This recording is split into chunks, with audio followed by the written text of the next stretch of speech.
নমস্কার বন্ধুরা, আমি সুমি দে। আমাদের বাঙালি রান্নাঘরে আপনাদের স্বাগত।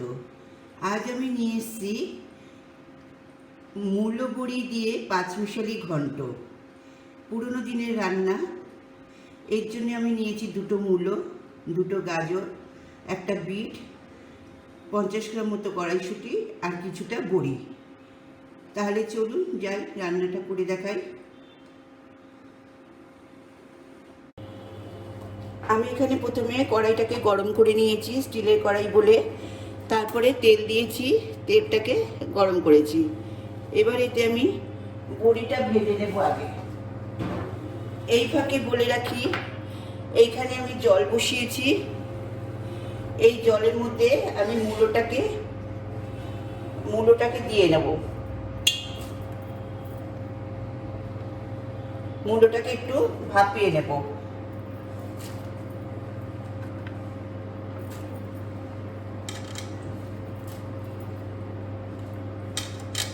তাহলে যাদের গ্যাসের প্রবলেম আছে, গ্যাসও হবে না, আর মূলোর যে একটা গন্ধ থাকে সেই গন্ধটাও কেটে যাবে।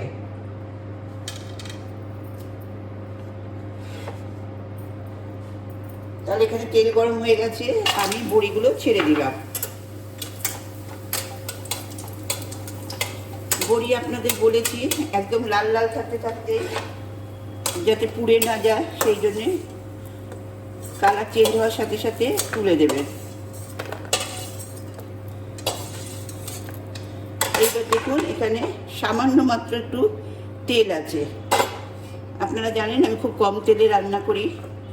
এইবার এতে যেহেতু মূলো আছে, সেহেতু আপনারা এতে সর্ষে ফোড়ন দিতে পারেন। আমি দেব, যেহেতু পাঁচমিশালি ঘন্ট করছি, সেহেতু আমি একটা শুকনো লঙ্কা আর 5 ফোড়ন দেব। হাফ টিস্পুন মতো 5 ফোড়ন দিলাম। এইবার একে একে বিট, গাজর, আপনারা আলুও দিতে পারেন, কপিও দিতে পারেন। পাঁচমিশালি ঘন্ট সবই দেওয়া যায়।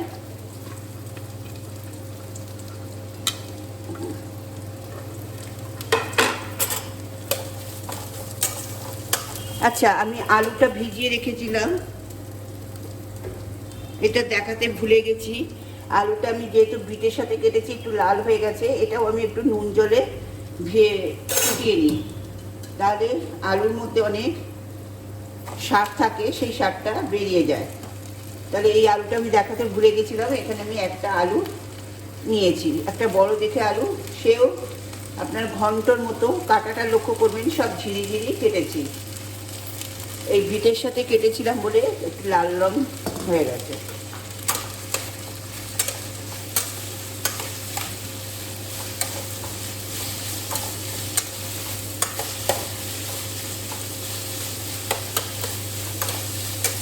আমি কিন্তু মূলোটা ফোটাবো না, জাস্ট ভাপাবো। জলটা আমার গরম ছিল।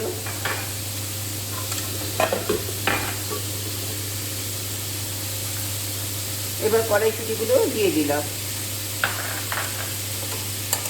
খুব ইজি রান্না, অথচ খুব টেস্টি।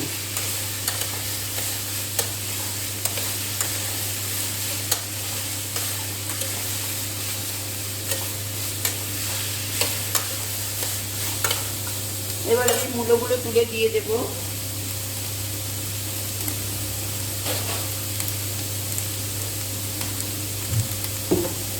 দেখুন, মূলোগুলো আমি অল্প ভাপিয়ে নিলাম।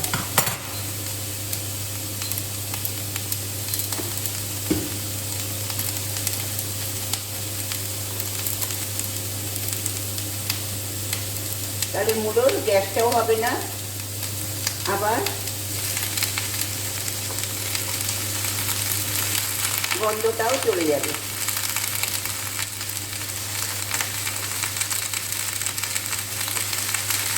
মূলো, ফুলকপিটাও নুন দিয়ে ভেজাই, এটাতে শুধু এমনি দিলাম, নুন দেওয়ার দরকার পড়ে না।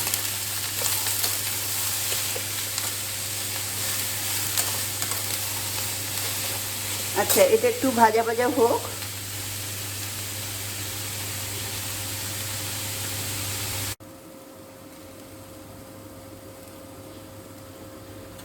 আমার এগুলো ভাজা ভাজা হয়ে গেছে। এবার এটাতে আমি এক এক করে মশলা দেব। এটা কাঁচা লঙ্কা দিলাম হাফ টিস্পুন, আদা বাটা দিলাম হাফ টিস্পুন,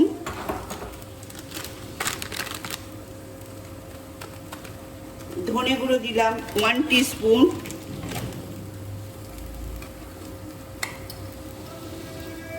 জিরে গুঁড়ো দিলাম 1 টিস্পুন আর হাফ টিস্পুন জিরে 1.5 টিস্পুন দিলাম।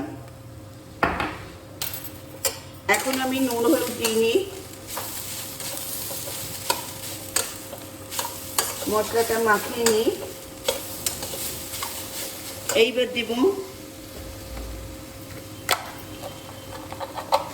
নুন আপনাদের নিজেদের পরিমাণ মতো, আমি 1.5 টিস্পুন দিলাম।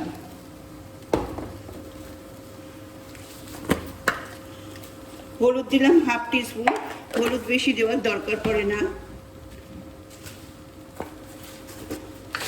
আর এটা একটু মিষ্টি মিষ্টি হয়, এই জন্যে 1 table spoon, 2 table spoon, 3 table spoon আমি মিষ্টি দিলাম। আপনারা ইচ্ছে করলে কম দিতে পারেন অথবা বেশি দিতে পারেন, সেটা আপনাদের উপর নির্ভর করছে।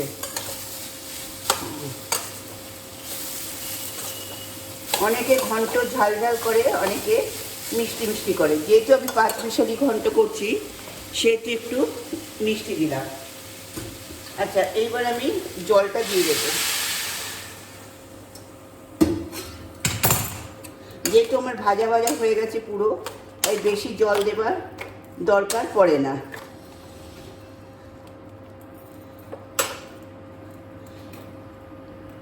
তাহলে এবার শুধু আমি বড়িটা দেব।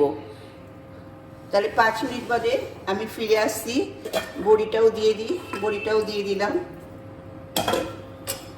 আমার সব দেওয়া হয়ে গেছে। 5 মিনিট বাদে এসে শুধু পরিবেশন করব। আর লাস্টে একটু দারচিনি দেব।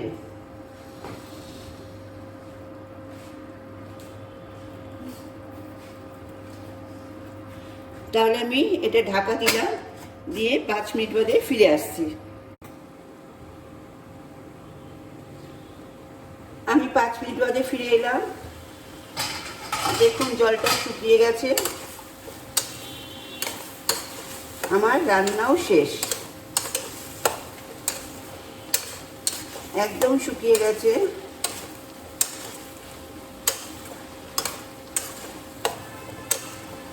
এটা একটু ভাজা ভাজা টাইপের করলে ভালো, ওই জন্য একটু বেশি ভাজলাম। আচ্ছা, এবার আমি বলেছিলাম দারচিনি দেব, এই হাফ টিস্পুন মতো দারচিনি দিয়ে দিলাম।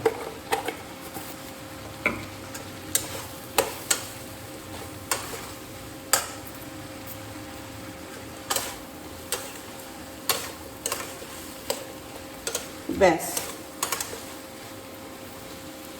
এবার গ্যাসটা অফ করলাম, 1 মিনিট স্ট্যান্ডিং টাইমে রাখলাম।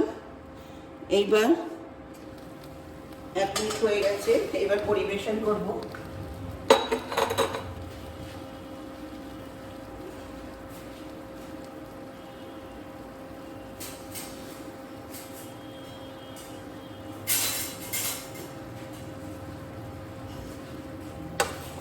দেখুন কি সুন্দর দেখতে হয়েছে, আর টেস্টও অসম্ভব ভালো।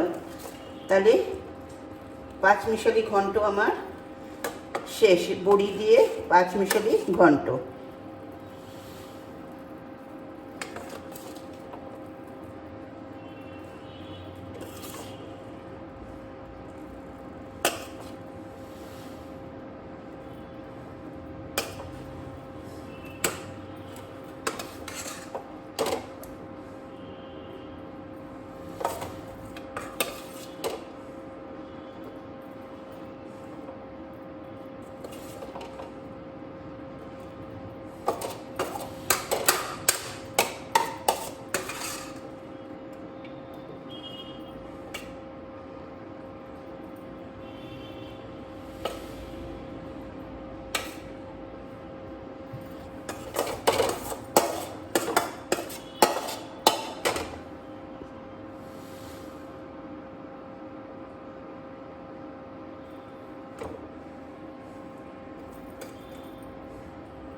তাহলে বড়ি দিয়ে পাঁচমেশালি ঘন্ট আমার শেষ। আমার রান্না যদি আপনাদের ভালো লাগে প্লিজ আমাদের বাঙালি রান্নাঘর চ্যানেলকে সাবস্ক্রাইব করবেন, পাশে থাকা বেল বটনে ক্লিক করবেন, আর অবশ্যই বন্ধুদের মধ্যে শেয়ার করবেন, লাইক কমেন্ট করতে ভুলবেন না। তাহলে আজ আসি, নমস্কার।